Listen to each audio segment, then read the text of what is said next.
ভাৰতৰ কানুন সঁচাই চাগে অন্ধ। মোৰ এই ঘটনাটোৰ বিষয়ে বৰ বিশেষ অনুসন্ধান কৰা নহ'ল। ঘটনাৰ সময়ত মোৰ উপস্থিতিয়ে যথেষ্ট বুলি ভাবি মোক শাস্তি প্ৰদান কৰে। গতিকে এতিয়া আৰু মোৰ হাতত অলপো সময় নাই যে মই নিজকে নিৰ্দোষী বুলি প্ৰমাণ কৰিব পাৰিম। পূৰ্ব জন্মত চাগে মই কোনো ডাঙৰ পাপ কৰিছিলোঁ, যাৰ শাস্তি মই এতিয়া পাইছোঁ। অৰ্থাৎ পৰহিলৈ তাক ফাঁচি দিয়া হ'ব। জেইলৰ চাহাব তাৰ ওচৰলৈ গ'ল আৰু সুধিলে, ক তোৰ শেষ ইচ্ছা কি?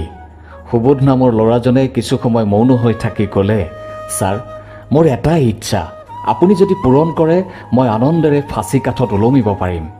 তেতিয়া জেইলৰে সুধিলে, সেয়েহে সুধিছোঁ, কচোন তোৰ ইচ্ছাটো কি? ছাৰ, মই মাত্ৰ এটা ৰাতি মোৰ পত্নীৰ লগত কটাব খোজোঁ। মোৰ পত্নীৰ লগত মাত্ৰ এৰাতি শুব খোজোঁ। সুবোধৰ কথা শুনি জেইলৰ চাহাব আচৰিত হৈ পৰিল আৰু ক'বলৈ ধৰিলে যে মই মোৰ প্ৰায় 20 বছৰ চাকৰি কালত এনে কথা কেতিয়াও শুনা নাছিলোঁ যে এজন ফাঁচী কাঠত ওলমিব লগা এজন কয়দীয়ে তেওঁৰ শেষ ইচ্ছাৰ কথা এনেদৰে ক'ব যে তেওঁ নিশ্চিত মৃত্যুৰ আগ উপস্থিত হয়। ইফালে সুবোধৰ পত্নী অহাৰ আগতে জেইলৰে দুয়োৰে বাবে সকলো ব্যৱস্থা কৰি ৰাখে। জেলৰ ভিতৰতে এটা কোঠাত এখন বিচনা ৰাখি কোঠাটো সুন্দৰকৈ সজোৱা হয় আৰু সেই কোঠাটোত এটা ভইচ ৰেকৰ্ডাৰ লগাই থোৱা হয় যাতে পতি পত্নীয়ে ৰাতি কি কথা পাতে সেই বিষয়ে জেইলৰে গম পাব পাৰে। ভইচ ৰেকৰ্ডাৰটো এনে এটা স্থানত ৰখা হয় যাতে তাৰ সহায়ত জেইলৰে সুবোধ আৰু তাৰ পত্নী দুয়োৰে কথোপকথন নিজৰ অফিচ ৰুমৰ পৰাই শুনিব পাৰে। সময়মতে দুয়ো পতি পত্নী কোঠাটোত প্ৰৱেশ কৰে আৰু ইজনে সিজনক দেখি কান্দিবলৈ আৰম্ভ কৰে। বহু দেৰিলৈকে দুয়ো আন একো নোকোৱাকৈ কেৱল কান্দিয়েই থাকে।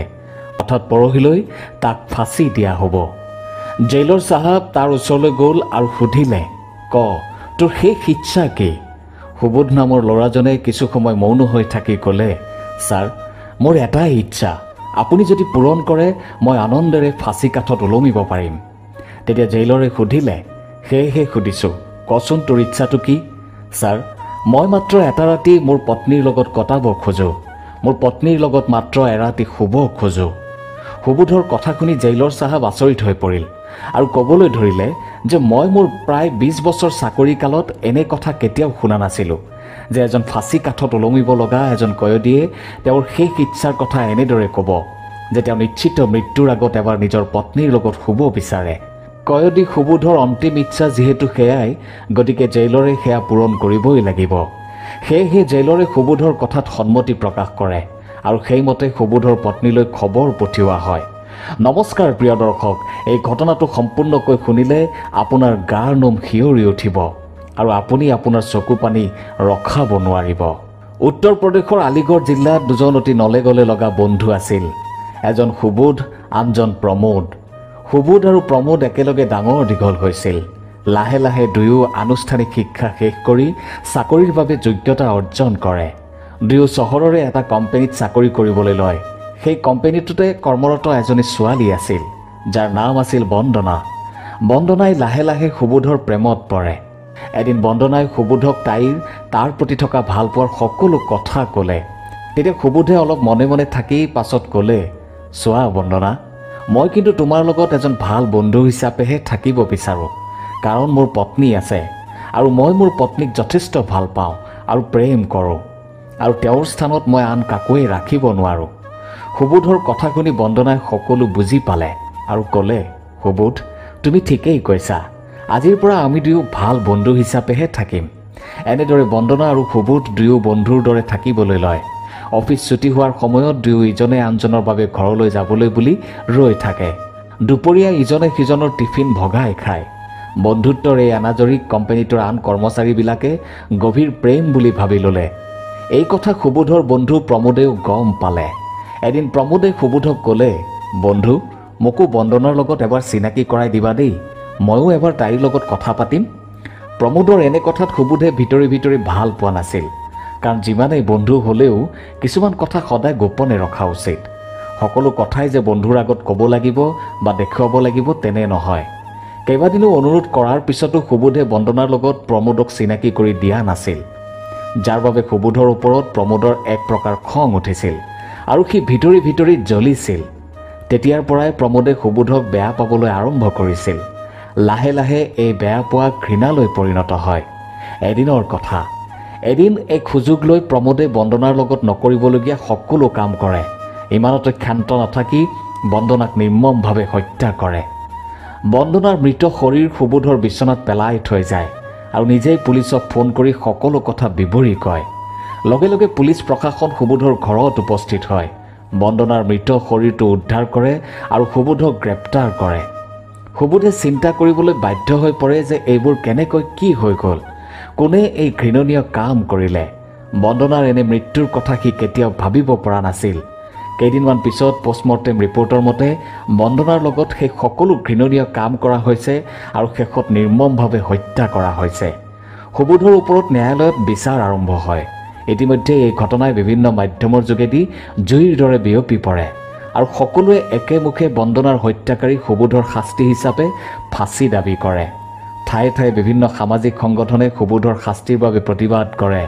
ৰাজনৈতিক সংগঠনৰ পৰা আৰম্ভ কৰি সামাজিক সংগঠন সকলোৱে একেমুখে কেৱল এয়াই কয় যে এনে ঘটনাৰ যাতে পুনৰাবৃত্তি নহয় তাৰ বাবে সুবোধক ৰাজহুৱা স্থানত ফাঁচি দিয়া উচিত।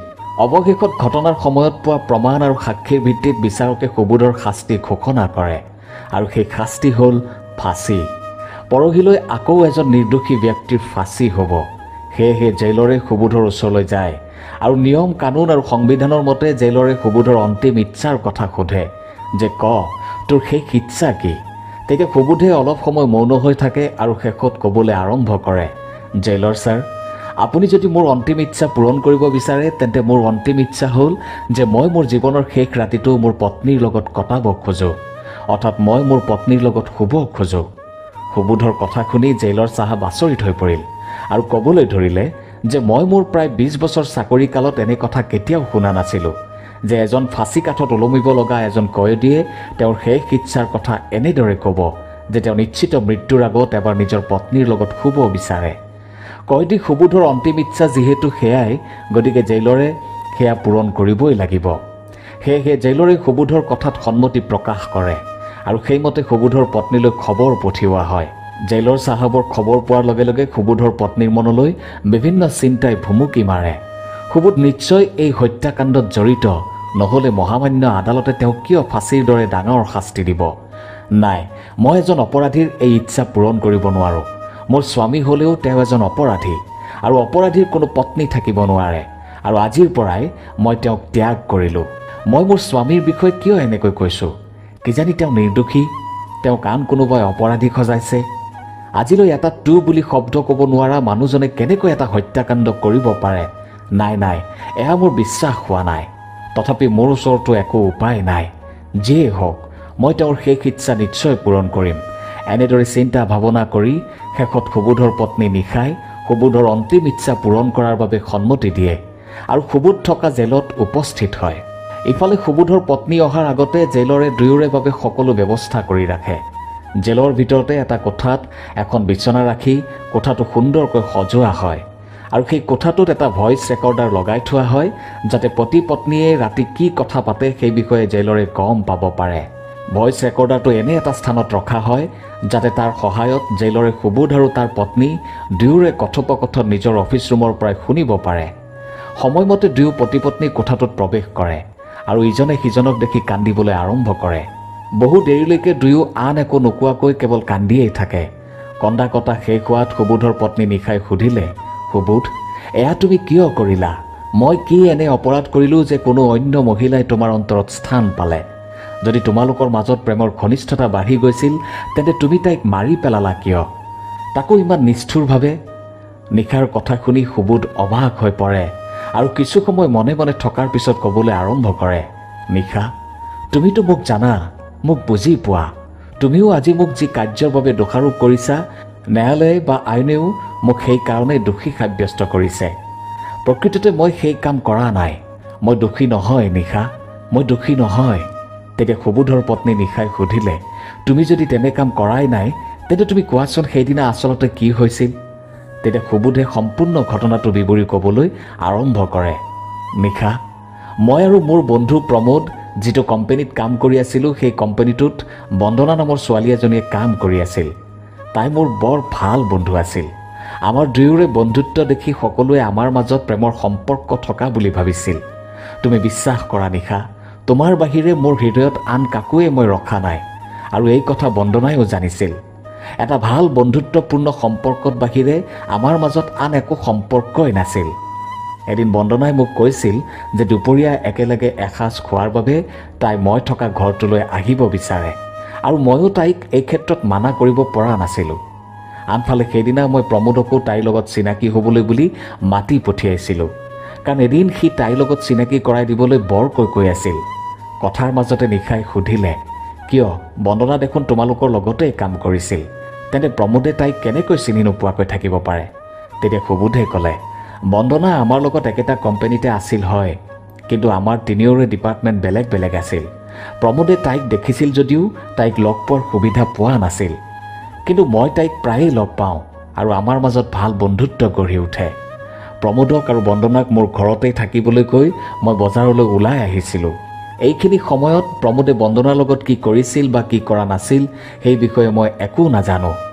কিন্তু যেতিয়া মই বজাৰৰ পৰা পাচলি লৈ ঘূৰি আহোঁ তেতিয়া বন্দনাৰ মৃত শৰীৰটো মোৰ বিচনাৰ ওপৰত দেখিবলৈ পাওঁ, কিন্তু প্ৰমোদক ক'তো নেদেখোঁ। মই কেতিয়াও ভবা নাছিলোঁ যে প্ৰমোদৰ ভিতৰত যে এনে এটা নৰপিশাচে বাহ লৈ আছে। মই কিবা চিন্তা কৰিব পাৰিছোঁনে নাই নাজানো। কিছু সময় পিছত মই থকা ঘৰটোলৈ পুলিচ আহে আৰু মোৰ একো কথাই নুশুনাকৈ মোক গ্ৰেপ্তাৰ কৰে, কাৰণ ঘটনাস্থলীত বন্দনাৰ মৃত শৰীৰটোৰ ওচৰত তেওঁলোকে মোকেই দেখে। এই প্ৰমাণৰ ভিত্তিতেই ন্যায়ালয়ে মোক শাস্তি প্ৰদান কৰে আৰু কাইলৈ মোৰ ফাঁচি হ'ব নিশা। এই বুলি কৈ সুবোধে হুক হুকাই কান্দিবলৈ ধৰে। সুবোধৰ পত্নীয়েও হুক হুকাই কান্দিবলৈ ধৰে। ভইচ ৰেকৰ্ডাৰৰ সহায়ত সুবোধ আৰু পত্নীৰ কথা জেইলৰ আৰু তাত থকা কৰ্মচাৰীসকলেও শুনিবলৈ পায়। সুবোধ আৰু নিশাৰ কন্দা কটা আৰু কথাখিনি শুনি জেইলৰে চকু পানী ৰখাব নোৱাৰিলে। কিছু সময়ৰ পিছত সুবোধে আকৌ ক'বলৈ আৰম্ভ কৰে, নিশা, ভাৰতৰ কানুন সঁচাই চাগে অন্ধ। মোৰ এই ঘটনাটোৰ বিষয়ে বৰ বিশেষ অনুসন্ধান কৰা নহ'ল। ঘটনাৰ সময়ত মোৰ উপস্থিতিয়ে যথেষ্ট বুলি ভাবি মোক শাস্তি প্ৰদান কৰে। গতিকে এতিয়া আৰু মোৰ হাতত অলপো সময় নাই যে মই নিজকে নিৰ্দোষী বুলি প্ৰমাণ কৰিব পাৰিম। পূৰ্ব জন্মত চাগে মই কোনো ডাঙৰ পাপ কৰিছিলোঁ, যাৰ শাস্তি মই এতিয়া পাইছোঁ। তুমি যোৱা নিশা, আমাৰ সন্তান দুটিক ভালকৈ পঢ়ুৱাবা, সিহঁতক ডাঙৰ নহয় ভাল মানুহ কৰিবা। সিহঁতক লৈ মই বৰ আশা কৰিছিলোঁ। তুমি ভুলতো সিহঁতক মোৰ এই শাস্তিৰ কথা, মোৰ সমগ্ৰ ঘটনাৰ কথা নক'বা, নহ'লে সিহঁতৰো আমাৰ দেশৰ আইন কানুনৰ ওপৰত ভৰসা নাথাকিব, বিশ্বাস নাথাকিব। সিহঁতক ক'বা যে সিহঁতৰ পিতৃ কোনো ৰোড এক্সিডেণ্টত ঢুকাইছে। সুবোধৰ পত্নী নিশাই সকলো শুনি আছিল যদিও একো ক'ব পৰা নাছিল। কি ক'ব তাইৰ যেন ক'বলগীয়া একোৱেই নাছিল, কেৱল কান্দি আছিল। লাহে লাহে সিহঁতৰ মিলনৰ সময়ো শেষ হৈ আহিছিল।